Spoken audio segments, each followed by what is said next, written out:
السلام علیکم ورحمۃ اللہ وبرکاتہ۔ سورۃ آل عمران آیت نمبر 99 سے لے کے 102 تک کی تطبیق۔ قل یا اہل الکتاب، قل قاف موٹا لام ساکن ہے لینا، یا مد منفصل ہیں، اہل الکتابی ہا اور لام ساکن دونوں کا دھیان رکھے ناہل کتابی تاکہ پر کڑی حرکت الف مدہ کے قائم مقام لیما حرکات چھوٹے، تصدون دو مدہ، عن اخفا سبی یا مدہ، لام اسم جارہ کے دونوں لاموں کو باریک پڑھنا ہے، من آمنا نون ساکن کے بعد حمزہ اظہار کریں گے، تبغونہا با کے پر قلقلہ، غو مدہ ہا الف مدہ، عوجو تنوین کے بعد واو تو یہاں پہ ادغام کریں غنہ کے ساتھ، انتم اخفا، شہداء یہاں پہ مد متصل ہیں اور حمزہ کو جھٹکا کے ساتھ ہم چھوڑ دیں گے، مد متصل کو طول کے ساتھ پڑھا کریں اور یہاں پہ طول کر کے حمزہ کو جھٹکا دے کے یعنی ساکن کر کے اس کو چھوڑ دیں گے، وقف کر لیں گے۔ وَمَا اللَّهُ لام اسم کو دونوں لاموں کو موٹا پڑھنا ہے، بِغَافِلٍ غو الف مدہ کے قائم مقام کڑی حرکت، تنوین کے بعد عین اظہار کریں گے، عما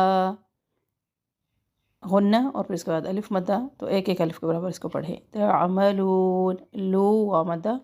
اور آخر میں وقف بالاسکان یا مد وقفی، یا یہاں پہ مد آئی ہے مد منفصل، ایہا الذین ایو یا لین ہے، ذی یا مدہ، آمنو کڑی حرکت الف مدہ کے قائم مقام، نو یہاں پہ مد آئی بھی ہے، آگے اس کا جو ریزن ہے وہ حمزہ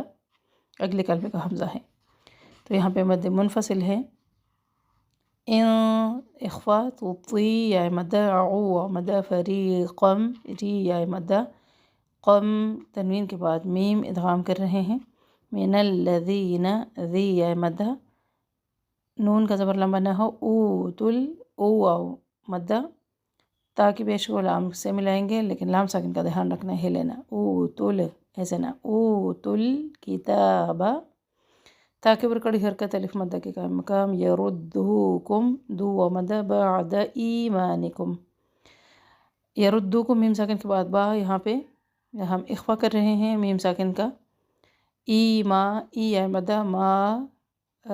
کڑی حرکت الف مدہ کے قائم مقام، کافرین ری یا مدہ اور آخر میں مد وقفی، وکیفا کئی یا لین، فا حرکت لمبی نہ ہو، تکفرون کاف کے اوپر ساکن تو ہم اس کی کیفیت واضح ہیں، اور وہ مدہ، وانتم اخفا، تتلا یہاں پہ بھی تا پہ بھی ہمس کی کیفیت واضح ہے، علیکم لیلین، آیات اللہ کڑی حرکات الف مدہ کے قائم مقام اور لام اسم جعلہ کو دونوں لاموں کو موٹا پڑھنا ہے، وفیکم فی یا مدہ، رسولہ سو مدہ اور ہا کو ہم ساکن کر کے وقف کر لیں گے، وَمَن يَعْتَصِمْ ادغام پورا، میم ساکن کے بعد با اخفا کر رہے ہیں، باللہ لام اسم جعلہ کو باریک پڑھنا ہے، فقد کلکلہ، ہدیہ سنگل حرکات، الی صراط الی لام کے اوپر کڑی حرکت الف مدہ کے قائم مقام، صراط یہاں پہ بھی ادغام ہے، مستقیم سین میں سختی اور سیٹی واضح ہوں، قی یا مدہ اور آخر میں مد وقفی، یا ایہا الذین آمنوا اتقوا اللہ لام اسم جعلہ کو اوپر پڑھنا ہے، حق تقاتہ قا الف مدہ، ہی ہا کی زیر کڑی زیر کو یا مدہ کے قائم مقام ہے تو اس کو کھینچ کے پڑھنا ہے، تقاتہ تاکہ زیر اور ہا کی کڑی زیر ایک ساتھ آئے ہیں تو پڑھتے ہوئے پتہ چلے کہ پہلے زیر اور پھر کڑی حرکت پڑھے جا رہے ہیں، ولا الف مدہ، تمو و مدہ، تن غنہ، الا الف مدہ، وانتم اخفا، وانتم میم ساکن کے بعد میم ادغام شفوی، مسلمون سین میں سختی سیٹی مو و مدہ اور آخر میں مد وقفی، تقبل اللہ منی ومنکم۔ اعوذ باللہ من الشیطان الرجیم، بسم اللہ الرحمن الرحیم، قل يا أهل الكتاب لم تصدون عن سبيل الله من آمن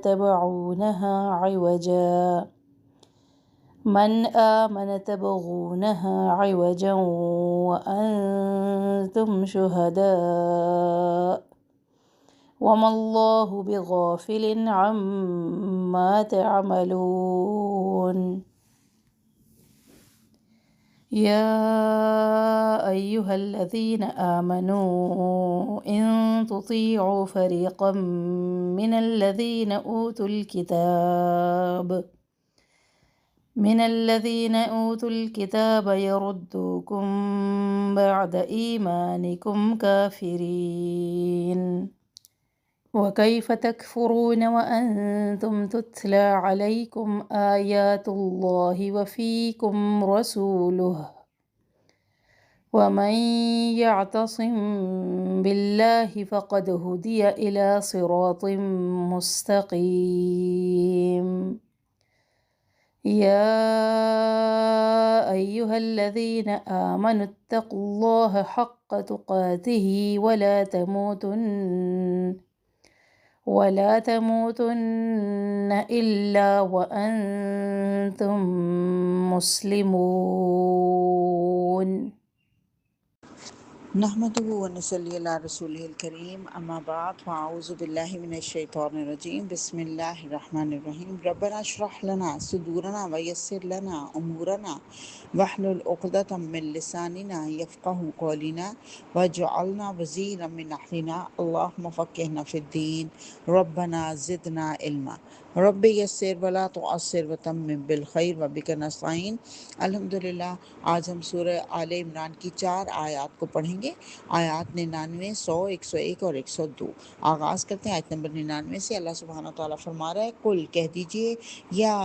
اہل الکتابی، اے اہل کتاب، لما کیوں، تصدونا تم روکتے ہو، عن سبیل اللہ اللہ کے رستے سے،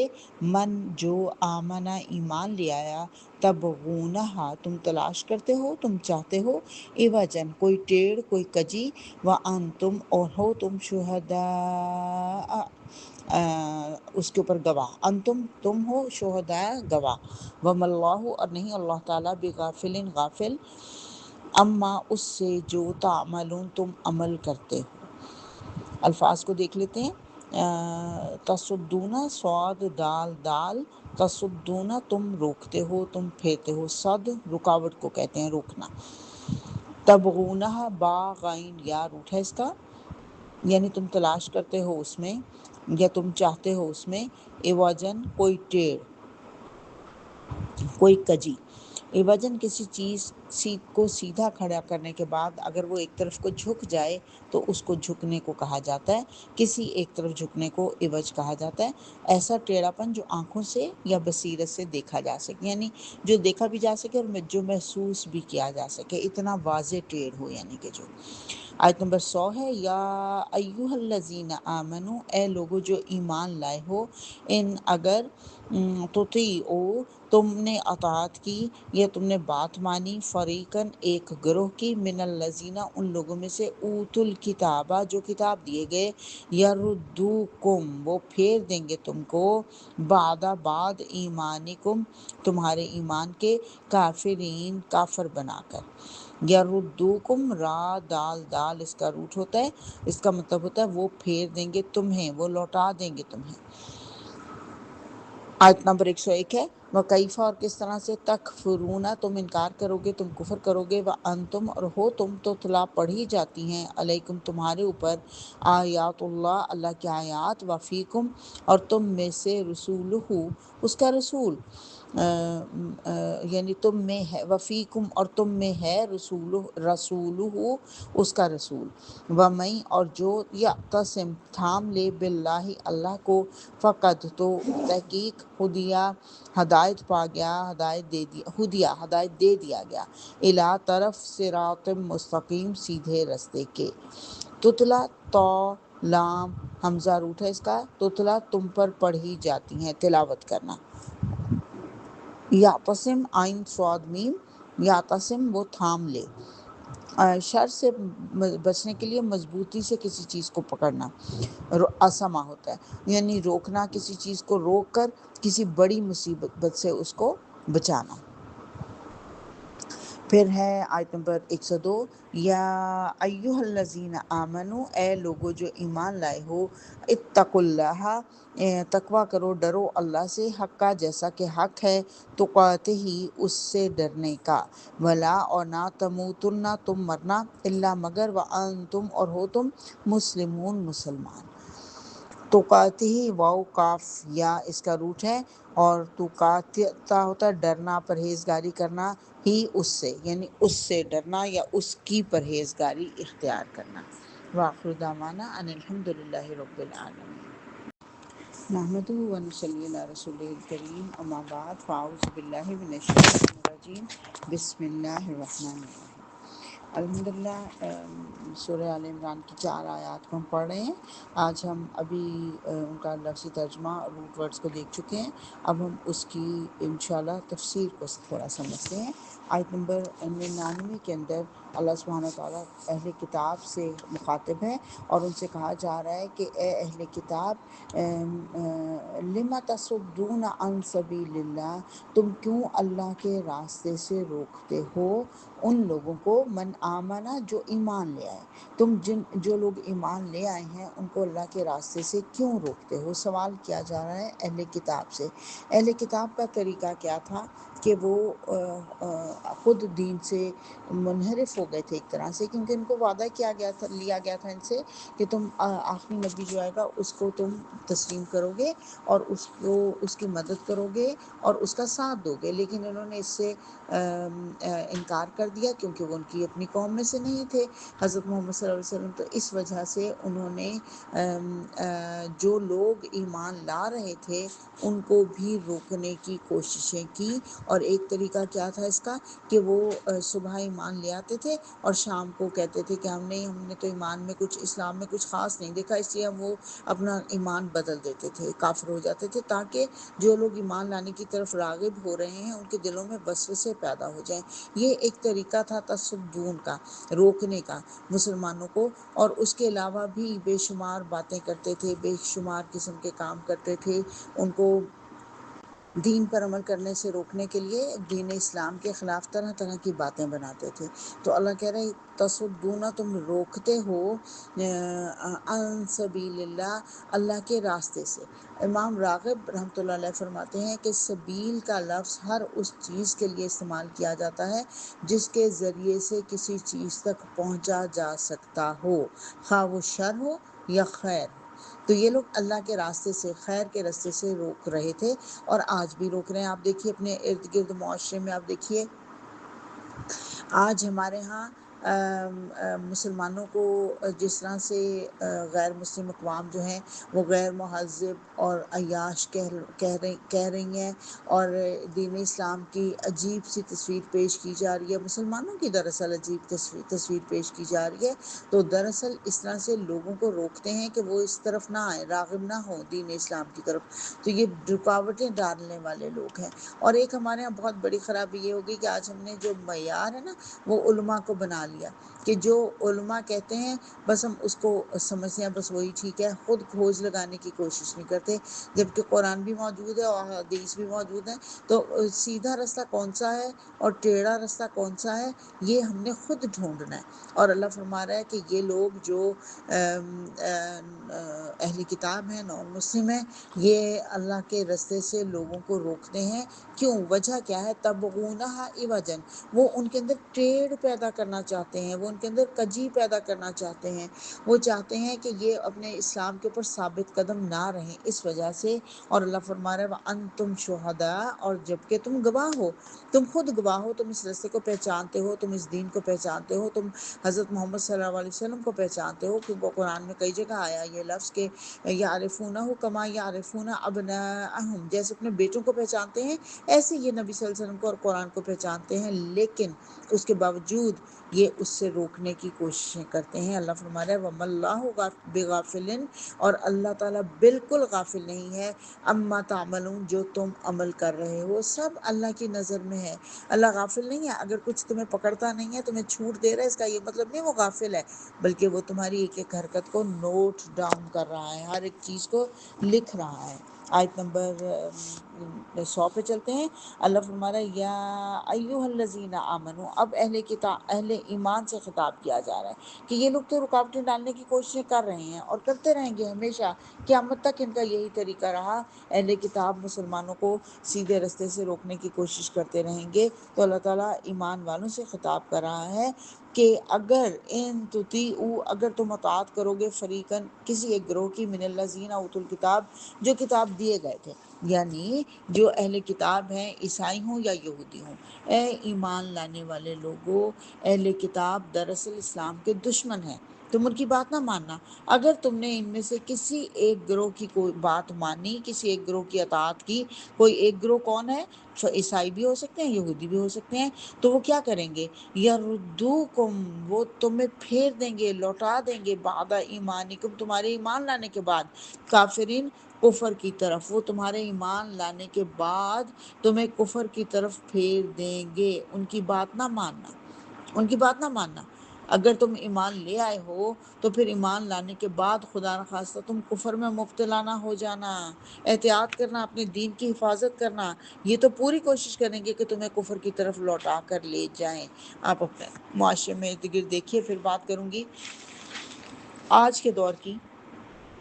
کہ ہمارے ارد گرد جو ہمارے دوست بنے ہوئے ہیں، نان مسلمس کی بات کر رہی ہوں اس وقت، میں صرف مسلمانوں کی نہیں کر رہی، عیسائی یا یہودی ہمارے دوست بنے ہوئے ہیں، وہ آہستہ آہستہ مسلمانوں کو اپنے طریقوں کے اوپر لے کر چلتے ہیں۔ اب اپنے یہ کانوینٹ سکولز کو دیکھ لیجئے، یہ مشنریز ہیں نا بیسیکلی، اور یہ عیسائیت کی تبلیغ کے لیے کام کر رہے ہیں۔ تو یہ ایسے مسلمان تیار کرنا چاہتے ہیں جن کے ذہنوں میں اسلام پختہ نہ ہو، وہ جو آدھے تیتر آدھے بٹیر ہوں، کچھ دین، کچھ کلمہ بھی پڑھ رہے ہوں، لیکن طریقے کون سے اختیار کیے ہیں؟ وہ کفار کے، مشرکین کے۔ اور اللہ یہی فرما رہا ہے کہ یہ لوگ یہی چاہتے ہیں کہ ایمان لانے کے بعد تمہیں کفر کی طرف پھیر کر لے جائیں۔ استغفراللہ، یعنی ان کا تو مشن ہی ہے، ان کا تو موٹو ہی ہے کہ مسلمانوں کو ادھر پھیر لیا جائے۔ تو اللہ تعالیٰ نے ڈائریکٹلی یہاں پہ پہلے اہل کتاب سے بات کی گئی، اور پھر اس کے بعد مسلمانوں کو ڈائریکٹلی خطاب کر کے کہہ دیا گیا کہ ان کی باتوں کے اس میں شکنجے میں نہ آنا۔ اور آیت نمبر 101 میں اللہ فرما رہا ہے وَكَيْفَ، اور کس طرح سے، تکفرون، تم کفر کرتے ہو، یہ تم انکار کرتے ہو، دونوں ترجمے ٹھیک ہیں، وَأَنْتُمْ، اور حالانکہ تم پر تتلا پڑھی جاتی ہیں، وَأَنْتُمْ، اور حالانکہ تم تتلا پڑھی جاتی ہیں، علیکم، تم پر، آیات اللہ، اللہ کی آیات۔ اللہ فرما رہا ہے کہ حالانکہ تم پر اللہ کی آیات پڑھی جاتی ہیں تو تم کیسے انکار کرو گے؟ یعنی اہل ایمان، تمہارے لیے اب کفر کی طرف جانے کا کوئی موقع نہیں، تمہارے اندر کوئی کفریہ باتیں کرنے کا یا اللہ کی بات کا انکار کرنے کا کوئی موقع نہیں۔ کیوں؟ اس لیے کہ تم پر اللہ کی آیات پڑھی جا رہی ہیں، اور اس سے بھی بڑی بات کہ آگے فرمائی جا رہی ہے وَفِيكُمْ، اور تم میں، رسولہ، اس کا رسول بھی موجود ہے۔ یعنی اب جب کہ تمہارے اندر اللہ کا رسول صلی اللہ علیہ وسلم بنفس نفیس موجود ہیں تمہاری رہنمائی کے لیے، تو تمہیں اللہ تعالیٰ کی، جو تمہیں اللہ تعالیٰ کی آیات پڑھ پڑھ کر سنا رہے ہیں، اس سے اندازہ لگایا جا سکتا ہے کہ مدینہ میں علماء یہود کا کتنا اثر تھا۔ اوس اور خزرج کے لوگ ان سے مرعوب تھے، کیونکہ یہ اوس اور خزرج کے لوگ تو ان پڑھ تھے نا، لیکن ان کے پاس کوئی کتاب نہیں تھی، کوئی شریعت نہیں تھی، اور کوئی قانون نہیں تھا، جبکہ یہود صاحب کتاب اور صاحب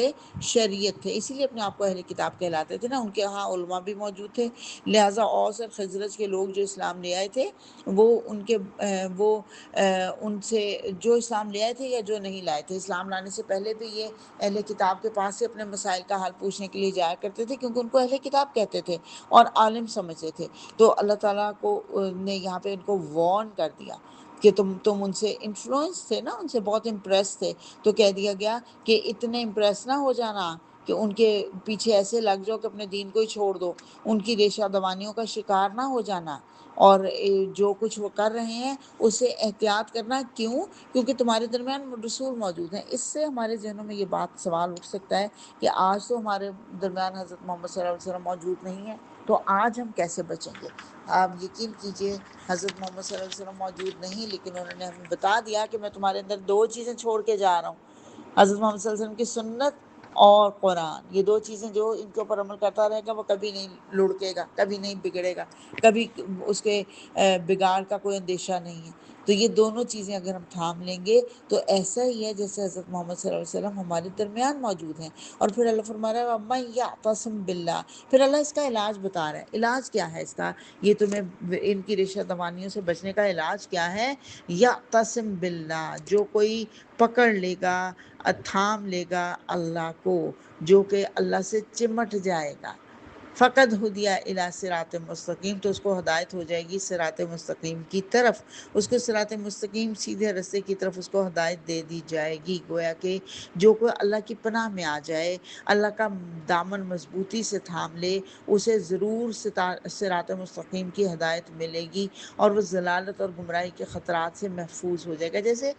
چھوٹا بچہ ہوتا ہے نا، کوئی خطرہ محسوس ہوتا ہے دوڑ کر اپنی ماں کے ساتھ چمٹ جاتا ہے اور سمجھتا ہے کہ اب میں بہت سیکیور ہو گیا ہوں، میں مضبوط قلعے میں آ گیا ہوں، اب مجھے کوئی کچھ نہیں کہہ سکتا. تو حالانکہ ماں تمام خطرات سے تو اس کی حفاظت نہیں کر سکتی، لیکن اس کو نہیں پتا کہ وہ سمجھتا ہے، وہ یہی سمجھتا ہے کہ بس میری ماں میری سب سے بڑی پروٹیکٹر ہے. تو